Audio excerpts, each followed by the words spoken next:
Alright everybody, it's Jay, and welcome to Retro Timed.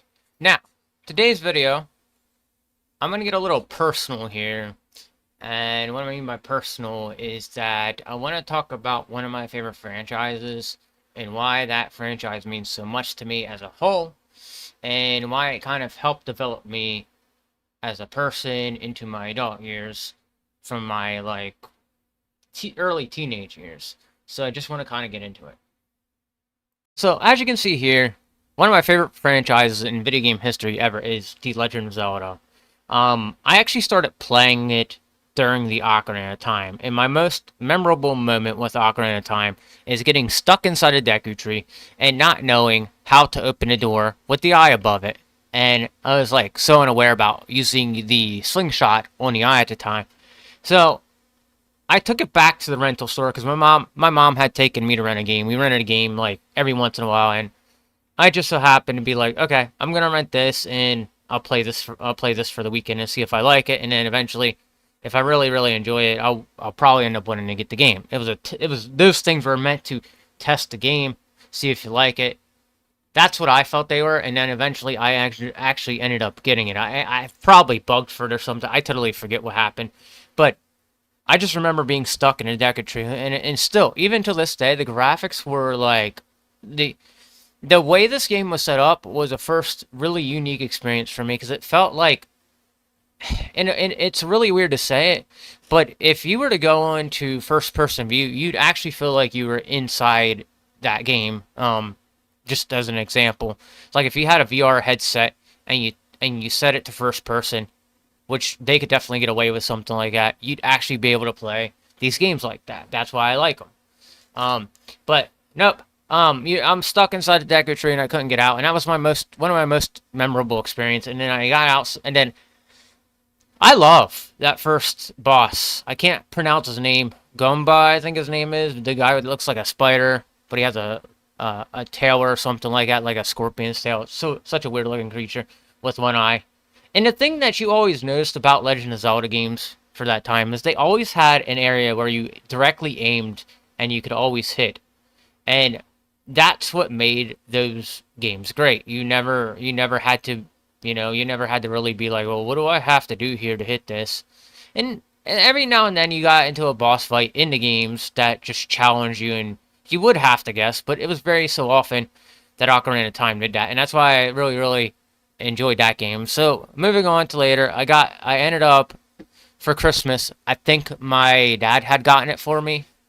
I had asked for Majora's Mask, which is another classic. If you have not yet played it, or if you did, you know what I mean. And if you didn't, go ahead and emulate that thing or find a Nintendo 64 and play it. But it's totally worth playing. My favorite scene in that is the very first scene where you just turn into the Deku Strub.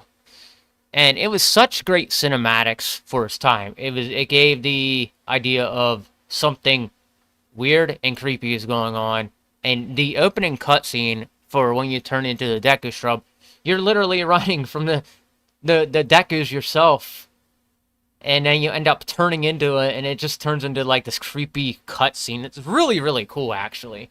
One of my favorite cutscenes in Zelda history, and that's probably why the game sticks out to me so much, besides the whole story aspect of itself. The story aspect was a little repeated, but it was very worth the run through if you did play it. Now, my last playthrough of this, actually getting to finish it, I did not get the Fierce Deity mask, which I eventually want to try that again and, play through it very slowly and actually gain, get the mask and all that. Just stuff that I really would like to do and really would try, really want to try to go through it again at some point. It was such a great story.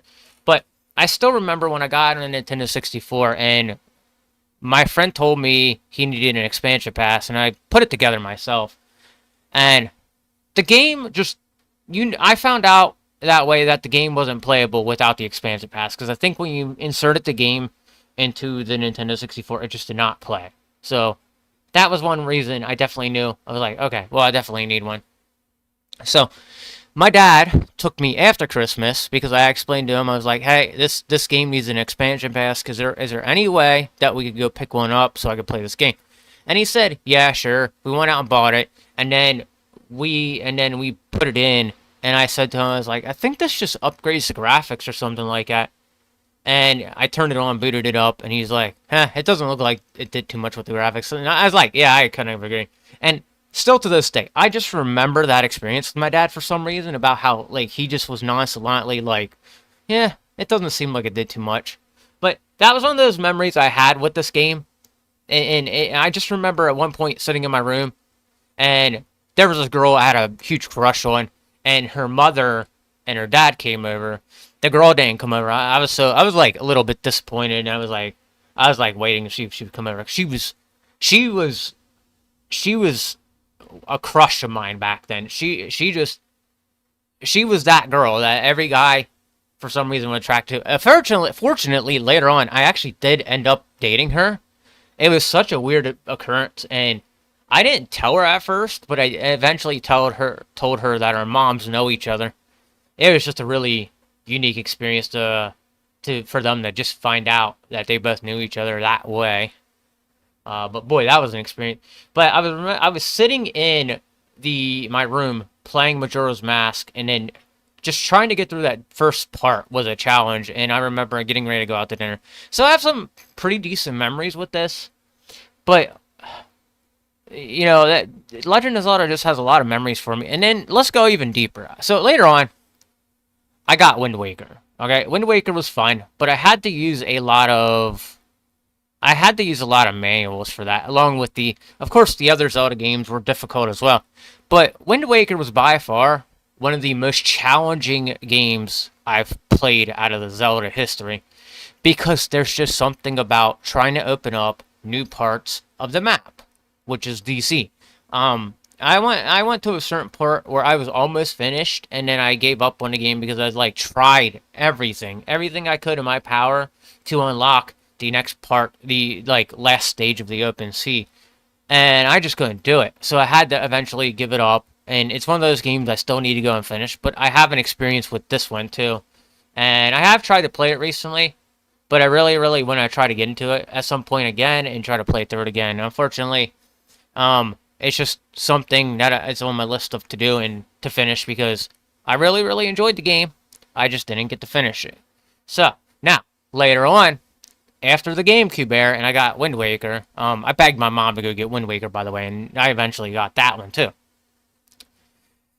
So, later on, down the line, I was in a relationship with the girl, with somebody, and it was a long relationship. It was decently long. It was like a couple years. And I ended up living with the person, and I haven't played a Zelda game at that point in a while. So it was like, man, I want to go play Twilight Princess. So I did play through it, and I got to the end, and I will say, the ending boss fight in that is probably one of my favorite bosses. There's just something unique about the Twilight Princess boss battle, the final boss battle, that is above other ones, because I remember at one point sitting there with my ex's brothers and sisters at the time and saying, I want to play that boss battle again. And I just turned it on and started playing it again. And Twilight Princess, there was also a point in Twilight Princess with the ice where you move the blocks. And we were living with her parents at that time. And I kept moving the blocks. I was like, this is getting annoying. And then I pulled my laptop out just to look and see where the blocks go. And it made a lot more sense that way. But man, moving the blocks around in that ice room, so difficult. And it just boggled my mind to the point where I was mentally exhausted trying to figure this out. And this was really late at night. Like, my girlfriend was sleeping at the time, and everybody was asleep. I was up late because I didn't have to work the next day. But I remember being stuck in that ice cavern, pushing those blocks around, and they just did not go how I wanted to. So I walked back out, and I looked it up online, and that's how I found out. But like with these games, you definitely need a guide for them, and they, I just have a lot of great memories with them. I played on the DS. I played Spirit Tracks, Phantom Hourglass. Phantom Hourglass was the most difficult one for me. I know I got Spirit Tracks from one of my exes at the time. And I played that one, and then I turned around and played Phantom Hourglass. Phantom Hourglass had this one specifically on a DS where you etch something in, and I was like, I kept drawing on it. I was like, what is going on here? Why am I not able to get in here? It turned out you had to shut it and then open it for it to activate the door to open the entrance for you. So that right there just blew my mind when that happened. That was one of those other memorable moments in when I played Legend of Zelda that just really, really stuck out to me. Um, and then came along the Nintendo Wii. I got the Nintendo Wii at that time because I had Twilight Princess on a Wii. And I got a Nintendo Wii out of the relationship I was in at the time. And after playing Twilight Princess months later, I find out Skyward Sword's coming out. I was like, all right, I got to go out and get that one.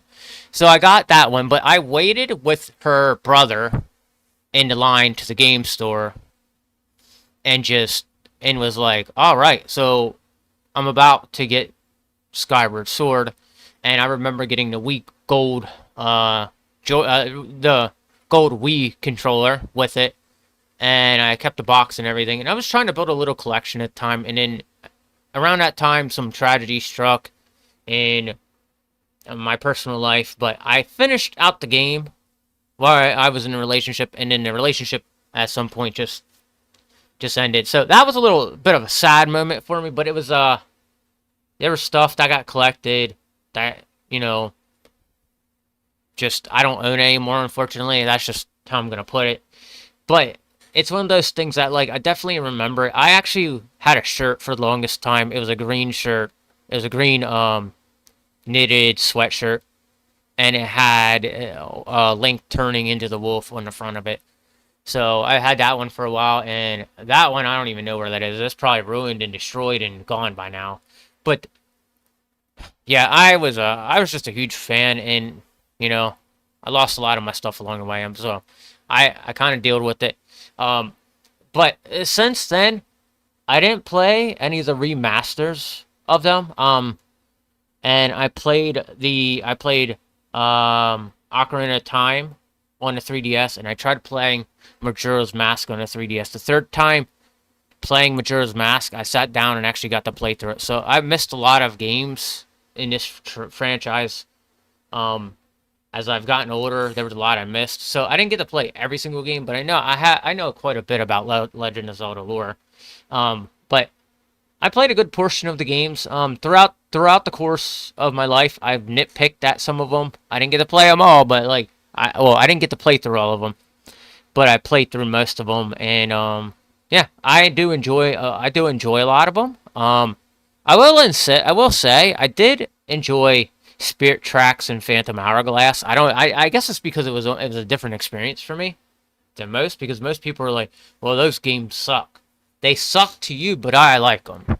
So, and then years and years down the road, after these remasters came out, I ended up getting myself back into Zelda again for the second time in my life, which kind of sucks. Getting back into something you absolutely loved as a kid. But it all started with the remaster of... Well, it all started with Breath of the Wild. I got into that, played that, and I enjoyed that.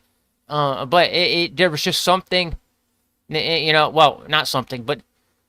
Breath of the Wild is entirely different to what we're all used to. And as an avid Zelda player growing up and, having the experience with all the dungeons, like...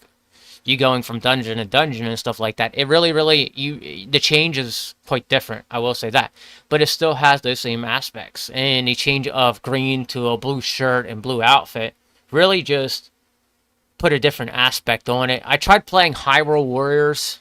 I played through Age of Calamity. But I tried playing Hyrule Warriors, the original Hyrule Warriors on a 3DS. And I didn't have a good experience with that. So it's something that I do want to go back and play again. Now, Hyrule Warriors is actually really expensive online if you sit down and you look at the price. It's a pretty pricey game. But my reuniting me with Zelda happened with Breath of the Wild, and then I played Link's Awakening, the top-down version on the Nintendo Switch, and I loved it. I loved it. I actually enjoyed it. It's something I wish I would have played back then.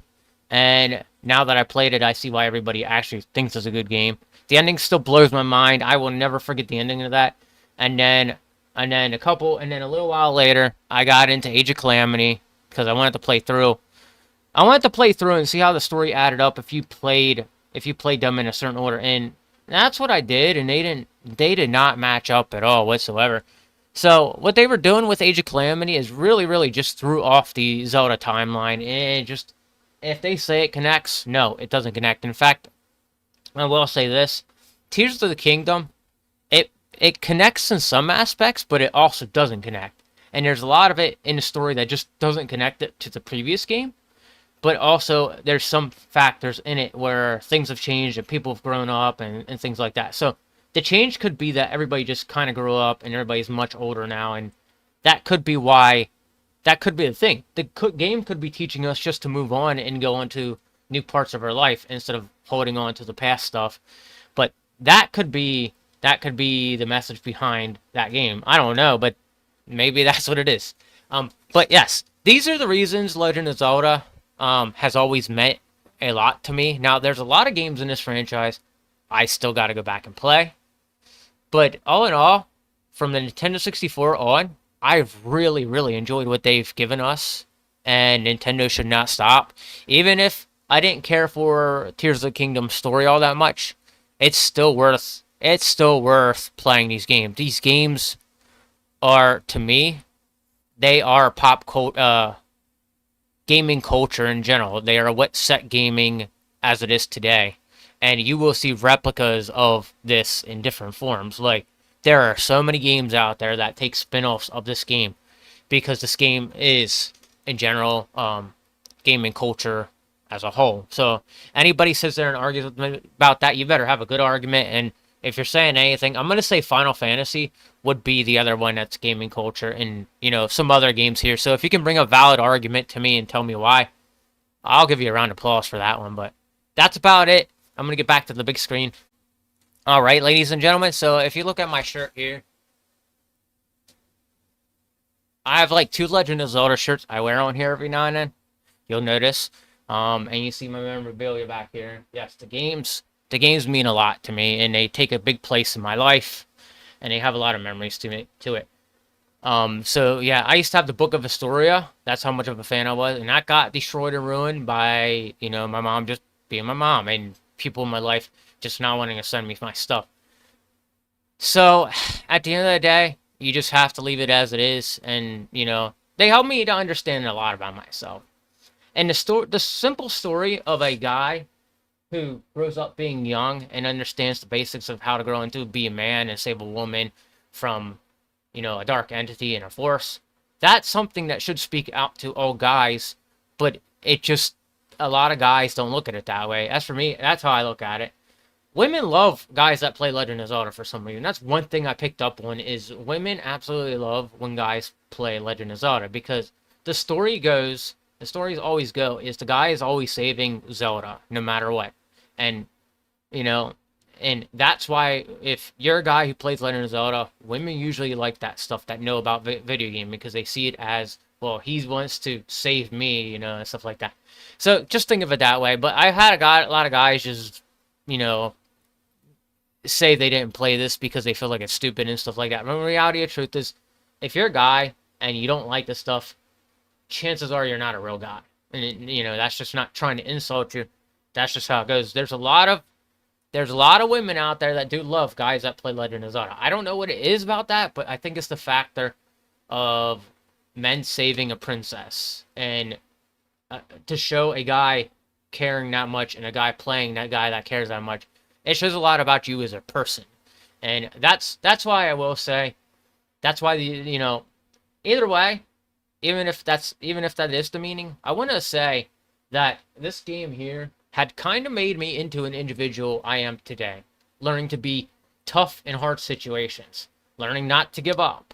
learning to keep pursuing my dreams, learning that life gets tough and you will proceed through it if you remain strong. There's always going to be something out there that tries to destroy and disrupt what you're doing, but you have the capacity to sit there and fight through it no matter what. And that's one thing that this game has taught me. Remain strong, remain forceful, and remain or have wisdom behind it.